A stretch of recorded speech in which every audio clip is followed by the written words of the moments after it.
Assalamualaikum warahmatullahi wabarakatuh. Saya Suparto, Ketua RW 05 Desa Pantai Sederhana, Kecamatan Muara Gembong, Kabupaten Bekasi, Jawa Barat. Ingin menyampaikan bahwa kami mendirikan sekolah sungai beserta teman-teman, juga ada teman-teman dari mahasiswa Asafiyah, dalam hal ini Rumah Quran Asafiyah. Ingin sedikit menyampaikan bahwa berdirinya sekolah sungai ini merupakan ide dan gagasan kami di Muara Gembong beserta teman-teman. Ide awalnya sekolah sungai ini berdiri karena kami sejak kecil tinggal di pinggiran aliran sungai Citarum.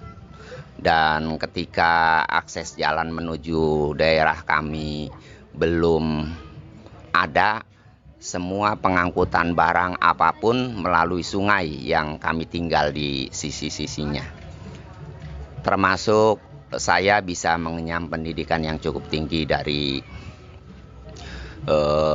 keluarga kami, karena keluarga kami menggunakan aliran sungai sebagai pengangkutan barang dagangannya. Oleh karena itu, generasi yang terbangun pun memikirkan bagaimana sungai yang telah berjasa buat kami anak-anak Muara Gembong bisa kami hargai, bisa kami hormati. Kami beserta teman-teman memiliki ide bagaimana membangun sekolah sungai yang berdiri di pinggiran aliran sungai tersebut. Ide awalnya sekolah sungai hanya untuk wisata susur sungai, baik untuk anak-anak Muara Gembong ataupun anak-anak yang dari luar Muara Gembong. Tapi dalam perkembangannya ini memiliki peluang bagaimana membangun perekonomiannya, membangun pendidikannya, membangun aspek hukumnya, terutama aspek pendidikan dan aspek ekonomi, di mana masyarakat kami yang kebanyakan nelayan butuh adanya tambahan pemasukan untuk perekonomian mereka. Dan alhamdulillah di sekolah sungai ini telah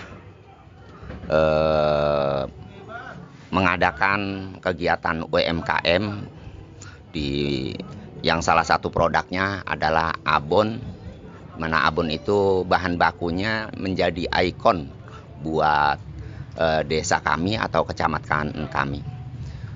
Produk abon tersebut dibuat dari ikan bandeng yang menjadi ikon tadi. Dan alhamdulillah, walaupun kami membangun ekonomi di sisi sungai yang jauh dari keramaian, tapi produk yang kami buat, kami produksi, bisa dijual sesuai dengan zamannya, yaitu memiliki marketplace sendiri. Jadi bagi yang ingin mendapatkan produk tersebut bisa membelinya secara online. Kemudian saya ingin bercerita bahwa Kecamatan Muara Gembong atau Desa Pantai Sederhana yang kami tempati tidak melulu mengandalkan kegiatan di aliran sungai yang sekarang lebih banyak digunakan untuk para nelayan yang menjadi mata pencarian pokok wilayah kami. Sebetulnya banyak potensi yang harus digali, dan mudah-mudahan ini menjadi motivasi buat para pejabat setempat atau pemerintahan setempat, baik tingkat kecamatan, kabupaten ataupun provinsi. Ketika kita bicara sosial budaya, di masyarakat Muara Gembong memiliki budayanya sendiri. Ada hal-hal yang bisa kita angkat dan menjadi cerita menarik buat generasi sekarang ataupun generasi berikutnya. Kita ambil contoh, ketika kita mengucapkan Kecamatan Muara Gembong, itu jangan keliru, karena dibacanya gembong, bukan gembong. Ketika kita membacanya gembong itu menjadi hal yang negatif. Tapi ketika kita membacanya gembong, itu adalah nama sebuah kecamatan yang jauh di sisi utara dari Kabupaten Bekasi. Kira-kira jaraknya hampir mencapai 90 km dari ibu kotanya. Itu pun menjadi misteri sendiri. Dalam saya menjalankan kehidupan di Muara Gembong, kata Muara Gembong itu ada dua versi sesungguhnya.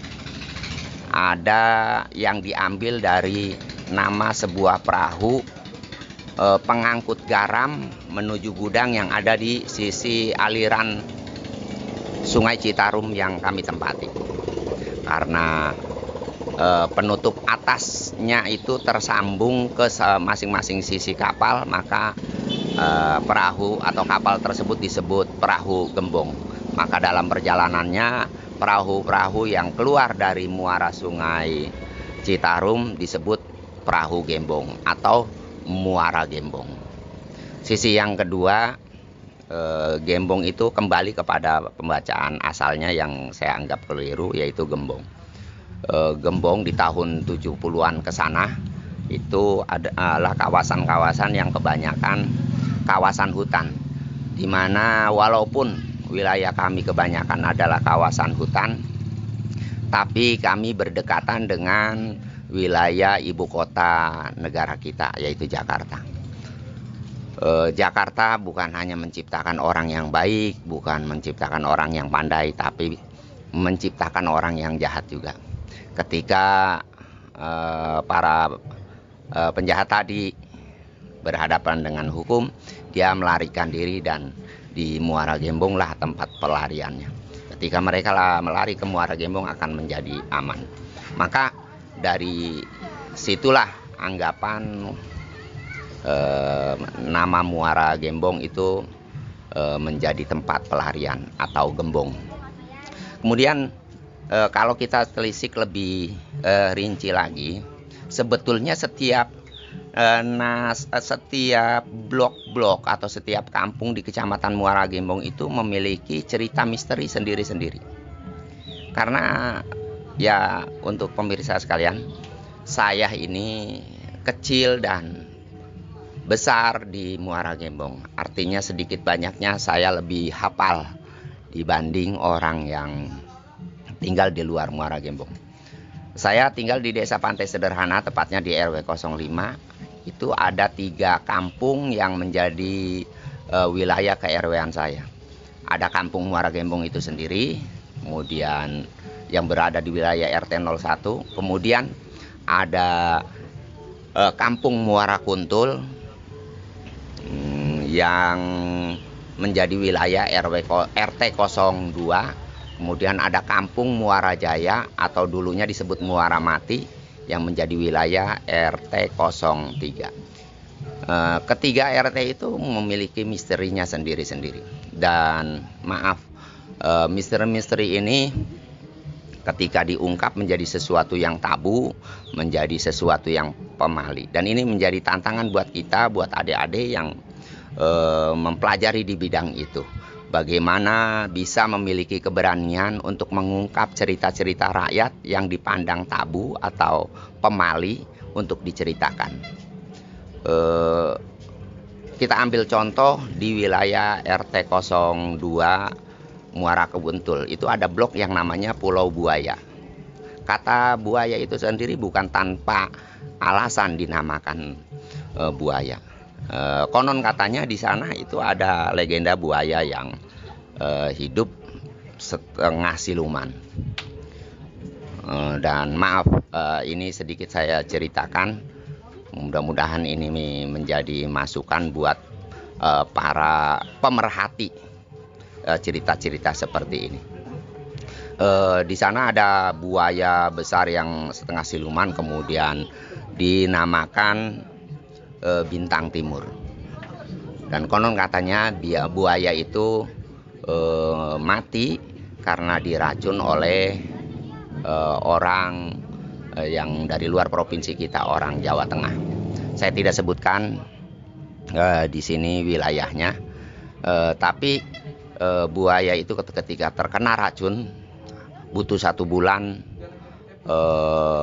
untuk sampai matinya.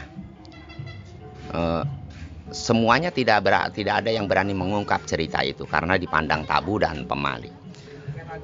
Ini merupakan potensi yang sebetulnya bisa digali, bisa diangkat menjadi cerita rakyat yang bisa mendidik, bisa mengangkat daerah itu sendiri buat para pemerhati legenda-legenda tersebut. Kemudian ada lagi daerah kami ini bukan di desa Pantai Sederhana, di desa sebelah yang masih Kecamatan Muara Gembong. Ketika Pangeran Jayakarta menaklukkan Jakarta menaklukkan Batavia yang kemudian dalam perjalanannya disebut Jakarta, perjalanan pasukan yang dikirim oleh Sultan Agung dari pusat kerajaan pun perjalanannya melalui Kecamatan Muara Gembong. Dan buat adik-adik pemerhati sekitar itu yang kuliah di sekitar itu bisa menyelusuri. Saya bisa bantu jejak perjalanannya, bagaimana Fatahillah menaklukkan Batavia yang dibantu oleh Adipati Ukur yang kala itu memimpin Jakarta. Itu bisa kami bantu perjalanannya. Jadi banyak sekali potensi-potensi yang perlu diangkat di Muara Gembong sekitar cerita-cerita rakyat yang ada di Muara Gembong. Kemudian di perekonomian kita sudah membangun, tadi sudah saya ceritakan, UMKM yang kami bangun melalui sekolah sungai ini sudah menembus pasaran marketplace. Ini saya harapkan juga saya yang sebagai penduduk asli sini bisa menularkan kepada yang lain dan juga menjadi perhatian buat pejabat yang berwenang di Kecamatan Muara Gembong, bahwa banyak sekali potensi-potensi sumber daya alam yang bisa digali di Muara Gembong yang bisa membantu perekonomian keluarga dan juga bisa Nah, di bagian pendidikan ini sebetulnya kritik buat saya juga dan buat para pemerintah setempat. Ketika bicara pendidikan ini harus menjadi wajib karena kebijakan desa sekarang itu memakai anggaran yang cukup besar. Jadi kalau anggaran yang cukup besar bahkan sampai mencapai 6 miliar satu desa, kemudian dikelola oleh sumber daya manusia yang tidak memiliki pengalaman atau tidak memiliki kualifikasi pendidikan yang mumpuni, bisa dibayangkan. Makanya sekolah sungai juga menggagas bagaimana para pengelola desa atau kecamatan atau yang lainnya, lembaga-lembaga yang ada di Kecamatan Muara Gembong, kalau tidak dilandasi oleh kualifikasi pendidikan yang baik, bisa dibayangkan dana yang digelontorkan oleh pemerintah yang cukup besar akan dikelola dengan tanpa kapasitas keilmuan, sehingga program-programnya pun cenderung hanya menghamburkan uang negara saja.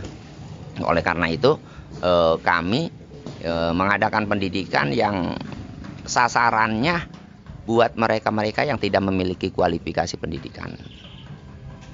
Dan alhamdulillah gagasan ini sedang direspon oleh teman-teman Rumah Quran dan juga para dosen-dosennya, bagaimana di sekolah sungai ini bisa melaksanakan program tersebut, sehingga desa kami yang anggarannya cukup besar bisa dikelola dengan sebaik-baiknya, sehingga masyarakat juga betul-betul merasakan efek dari program atau anggaran yang dikeluarkan yang cukup besar tersebut.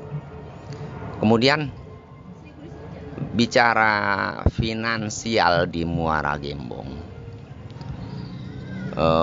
mungkin pemirsa akan tertarik ketika di mana masyarakat Muara Gembong menyimpan uangnya. Ini yang saya cukup prihatin dalam hal ini. Dulu ibu saya ketika menyimpan uang yang cukup besar kali itu, biasanya di dalam bantal atau di bawah tempat tidur. Kemudian dalam perkembangannya orang Muara Gembong menyimpan uangnya itu ikut arisan, kemudian menyimpannya di tengkulak, atau bahasa kami di sini melakukan SP.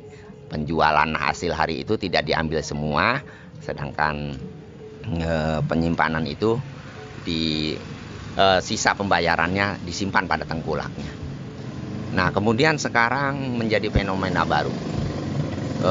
Penyimpanannya dengan sistem mereka mengambil ke para peminjam-peminjam uang.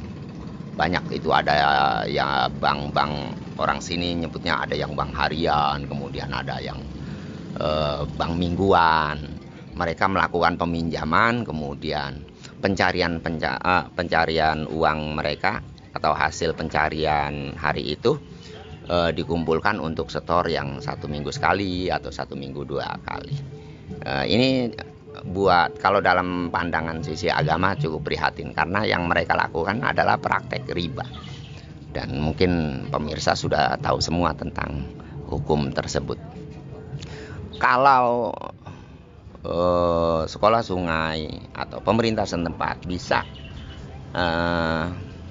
menghilangkan budaya penyimpanan seperti itu, ini akan sangat baik sekali. Dan kembali lagi tadi, program tersebut tidak akan terlaksana kalau kualifikasi pendidikannya atau wawasan keilmuannya tidak ada buat pemerintah, para pengelola desa atau pengelola lembaga-lembaga yang ada di desa kami. Itu tidak akan terlaksana, saya jamin. Jadi banyak sekali hal-hal yang perlu dibangun dan diangkat menjadi cerita, menjadi berita, menjadi bahan program bagi teman-teman yang tertarik di bidang itu. Kemudian satu buat pemirsa yang ingin melaksanakan program tersebut, perhatikan funding lokalnya. Artinya sumber-sumber data atau para pemberi data dari penduduk lokal itu. Sebab mereka juga sama seperti masyarakat yang lainnya, butuh nafkah untuk keluarganya. Jadi pikirkan juga insentif buat mereka yang ketika dia fokus memikirkan tentang sosial budaya masyarakatnya yang akan mengangkat harkat dan martabat masyarakatnya, dia terjamin juga secara ekonomi di keluarganya, sehingga dia bisa fokus memikirkan itu. Jadi banyak yang harus saya ceritakan di rubrik ini, karena memang penglihatan kami cukup banyak juga yang harus diangkat, yang harus diceritakan untuk orang-orang di luar sana. Jadi para investor yang ingin menanamkan modalnya di Muara Gembong, kami terbuka.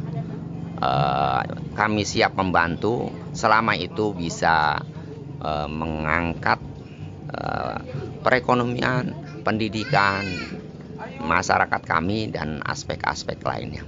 Dan dalam kesempatan ini saya mengucapkan terima kasih khusus buat adik-adik mahasiswa dari Universitas Islam Asafiyah, di mana salah satu organisasi intrakampusnya rumah Quran. Kemudian saya juga berterima kasih kepada para dosen-dosennya yang telah memfasilitasi mereka baik keilmuan ataupun arahan yang lainnya. Dan untuk penyandang dananya kami juga mengucapkan banyak terima kasih kepada SKK Migas ON Hulu Jabar. Ya, ini di sini tertulis. Saya mengucapkan banyak terima kasih untuk program CSR Migas Hulu Jabar ONWJ buat Bapak Rian, Bapak Yudi, dan yang lainnya yang tanpa ragu-ragu mengeluarkan program tersebut untuk terbangunnya sekolah sungai dan juga program-program yang ada di sekolah sungai. Ada satu lagi Pak, untuk bapak-bapak khusus nih, bapak-bapak yang ada di Migas Hulu Jabar, wisata susur sungai yang merupakan salah satu program sekolah sungai perlu dilaksanakan itu Pak, karena tanpa ada itu sungai ini sulit nanti akan dihargai. Kalau ada wisata susur sungai itu, maka aliran sungai akan terlihat baik buat orang Muara Gembong itu sendiri ataupun untuk orang luar Muara Gembong. Jadi kalau ada perlakuan yang kurang layak terhadap sungai tersebut akan terekspos keluar. Makanya program itu menurut saya layak untuk segera direalisasikan, yaitu dengan menggunakan pembelian perahu, pelampung, dan nanti manajemennya pun harus diatur sedemikian rupa supaya susur sungai itu betul-betul menjadi wisata buat anak-anak kita, buat generasi kita, bukan sekedar sesuatu yang nantinya membahayakan buat mereka. Saya pikir itu saja. Kepada pemerintah setempat kami mengucapkan banyak terima kasih yang telah membantu administrasi untuk berdirinya sekolah sungai Muara Gembong. Saya akhiri dengan billahi taufiq wal hidayah. Wassalamualaikum warahmatullahi wabarakatuh.